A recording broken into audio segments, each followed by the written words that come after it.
Hai semua, selamat datang di channel Baca Saham. Pada video ini, kita akan membahas salah satu saham yang bagus yang apakah sedang dijual murah, potensi bagi dividen 13%, cetak laba terbesar, tapi PBV-nya mendekati PBV terendah.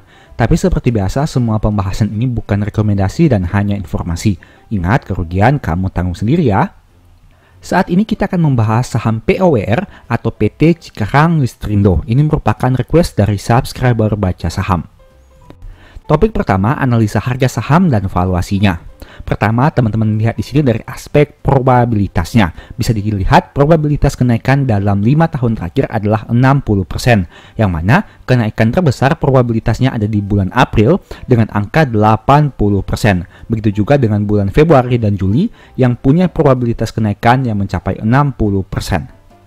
Kemudian kita bandingkan terkait historical harganya. Saat video ini dibuat, POWR di harga 720 dan harga tersebut mirip seperti harga di bulan Januari tahun 2021.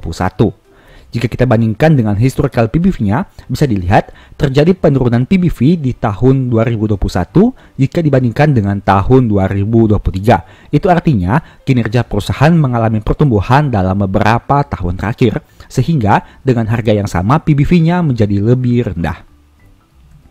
Ini merupakan proyeksi harga sahamnya. Apabila diasumsikan PBV POWR bisa setara dengan angka di tahun 2021, artinya POWR berpotensi untuk mengalami peningkatan harga hingga mencapai angka 830-an. Itu artinya terdapat selisih kenaikan sekitar 16%.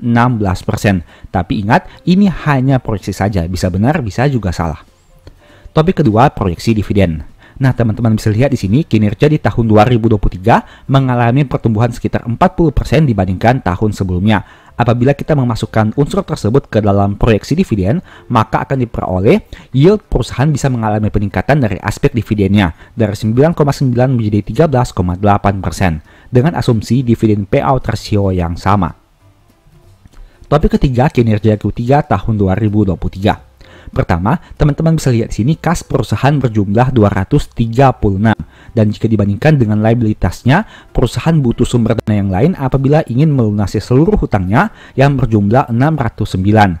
Nah, tapi menariknya, hutang jangka pendeknya bisa di-cover hanya dari saldo kas yang mereka miliki karena punya nominal yang tidak terlalu besar. Apabila membandingkan total liabilitasnya sebanyak 609, perusahaan ini punya ekuitas sebanyak 732, yang berarti darinya ada 83%. Nah, teman-teman bisa lihat di sini bahwa ekuitas perusahaan didominasi oleh saldo labanya dengan jumlah 323. Meskipun angka tersebut tidak berbeda signifikan dengan jumlah modal ditempatkan dan di setor penuh dengan nominal 282.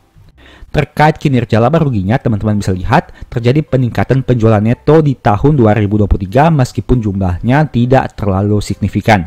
Ada juga kontribusi dari penjualan kepada PLN dengan nominal 54,3. Nah, menariknya di sini ada suatu catatan penting karena terdapat dua komponen yang mempengaruhi laba perusahaan, yaitu pendapatan lain-lain yang mengalami peningkatan dan beban lain-lain yang mengalami penurunan.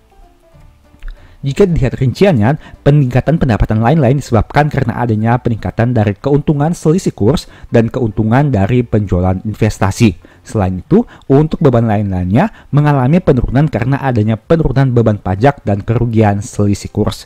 Kesimpulannya, laba perusahaan masih bisa tumbuh dengan signifikan karena adanya faktor X di luar dari operasional perusahaan.